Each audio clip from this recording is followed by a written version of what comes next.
Diane and Denmark here, rah rah rah. So does this sound familiar? You get up in the morning, you're thinking, okay, today I'm going to have a really productive day. And then after an hour, you've lost track, you've lost focus, people are interrupting you. Well, don't worry, help is at hand. I've got some easy ways to stay focused, to stop getting distracted, and to stop other people from interrupting you. I work as a routines coach, I'm a Hygge expert, and I work with clients showing them how to manage their time, easy housekeeping, and these are some of the tips that I use with clients. So let's get straight into it. So first of all, do you have a plan or a routine for your day? Because if you don't have it planned in advance, if you don't have it written down, then what often happens is that our day will veer off course or will be dictated by somebody else. So it's just a very simple thing to have your plan for the day. What is it that you want to achieve? Whether that is housekeeping or whether that is in your business. And if you need help with your routines, your daily routines, your weekly routines, I've got lots of help for you. I've got a whole playlist, the Flylady Refresher Course playlist, up there and down below, and where you can see what you might want to put into your routines, the timing of your routines, and all those things. Once we've got our plan written down of what we want to do with our day, we need to move forward on that. How are we going to make that happen? Well, a couple of things that I like to use. Either you can use something like the Pomodoro method. I know many of you are using that. Set a timer and work in blocks of time. Now, and I would recommend that you say work for 50 minutes and then take a break of 10 minutes, especially if you're working in an office environment. It's a really good idea to use the top of the hour trick or the bottom of the hour trick. I've talked about that in a previous video, but it's, working consistently on track for 50 minutes and then taking a break at the end of the 10 minutes. The thing that distracts us most, and hands up, been there, done that, still doing it, are our telephones. So I would say that if you are working in time increments, in block increments, it's a really good idea to use a physical timer, old school style timer, instead of the phone, because the phone, we get very easily distracted with that, which is the next point coming up. If you're using your smartphone, and I'm using mine, I use mine to film, I don't use any kind of fancy filming equipment, but on your phone, I would highly recommend that at the start of your working day that you put it on to do not disturb, or you put it on to airplane mode.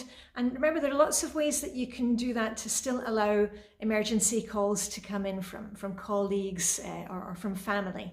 But you're going to be working for the 50 minutes, and then when you're taking your 10 minutes break at the top or the bottom of the hour, you can go in, take it off of airplane mode or do not disturb mode and see what's coming up. But again, set a timer for that break time, because you know what happens, we start checking Facebook or we go into Amazon, and then suddenly another hour of your time is gone. So just be careful with the smartphones. And also, if you're going to download an app, immediately you download it, make sure that you don't have any audible or visual notifications in, because most of the apps, let's face it, is entertainment. It's not really something that we need for our work or to help us with productivity. What is the main thing that distracts us when we're working? Well, it's because we get bored or we don't enjoy what we're doing.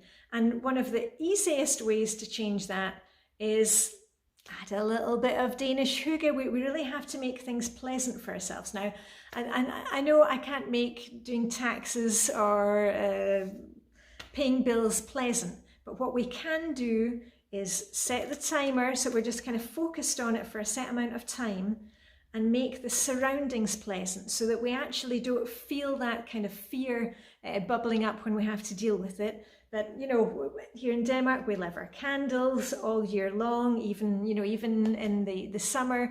I light a candle at breakfast time. You may want to put on a diffuser. listen to music, listen to a podcast while you're working. For example, decluttering. If you've got a really awful garage full of stuff, I would really advise you to take a box or a bag, whatever you can carry, and take it to somewhere else in your house, for example, the living room or the kitchen, where you feel a bit more in control, where you're not kind of overwhelmed by just looking at that big picture. You're going to take one bag or box and you're going to deal with it, you know, get the candles going, get the music going. And we're just kind of changing around our idea of the task that we're working on, where we're going to make it a bit more pleasant. Now, this is all fine and good you're saying, but what happens if it's not you that's getting distracted, but other people interrupting you? Well, don't worry, I've got some tips for that too. If you are lucky enough to have an office with a door, what's the easiest thing? If you're working on a project or you need no distractions whatsoever, go ahead and close the door. It's as simple as that. And when I worked for the British judge at the European Court of Justice, Sir David, and I used to work in Luxembourg at the court for many years, he had this system going on. If the door was closed, it meant, you know, he was in a meeting or he was absolutely not to be interrupted. If the door was slightly open, it meant that yes, he was available, but you weren't just going to go barging in there with something that could wait until later. Though I have to say, the Italian judge at the court, he would just kind of barge in there. So I was always kind of, and as soon as I saw him coming, I was kind of rushing and kind of diving in front of the judge's door and saying, sorry, he's busy doing something. And that's the thing here. Just you have to dictate what is happening, not allowing others just to constantly be coming in. Now, I know many of you don't have that luxury of actually having a door that you can close, but there are some other ways that you can do that with a kind of mental closed door. And then I'll show you a couple of those. This will not be new to you if you've followed my channel for a long time. I love my headset, little headset there, and I love my cordless headphones. And you know, the headset, you can be listening to something, you could be listening to a podcast, you can be listening to music, and when you're wearing the headset or the headphones, you will find that people will not be quite so prone to interrupt you because they will assume that you are listening to something. Now, I have used this at home with the kids or with hubby, and I've just put on the headphones and I can be walking around and the kids will assume that I'm listening to something, or, you know, that I'm talking to somebody on the telephone. And it's a fantastic thing because I didn't even have to be listening to anything, but it would kind of drown out the sound that was going on around me.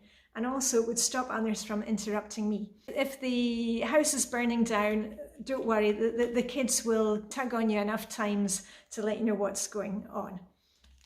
And obviously if you've got very small kids, you're not going to be walking around with headphones all the time. But it does actually teach the kids that sometimes they have to wait with things, especially if you've got small kids and they're heading off to school. It's a really good thing to teach them a bit of patience, that, you know, if you're on a call, or you can say, I'm listening to something, but, you know, when this is finished, I will come and help you. Remember with these things that it's you who sets the tone of your home. You're the first domino, and it's also you who can set how your day is going to work out. You can take charge of it. These were a few easy tips to help you stay focused, to stop others interrupting you. Do you have a good tip for us? And I know many of you are enjoying this Flylady Getting Things Done series that I'm doing to help you adapt things to your situation. If you liked the video, remember to do the thumbs up thing, subscribe, put on notifications, and the next video that's coming, I'm going to be talking about how to get your kids on board to build some really good routines for them. Anyway, I'm going to get on with my day because I've got my list of what I want to get done. Live long and prosper. May the Danish Hygge be with you, and I'll see you on the other side with a rap, rap, rap. Okay, bye for now.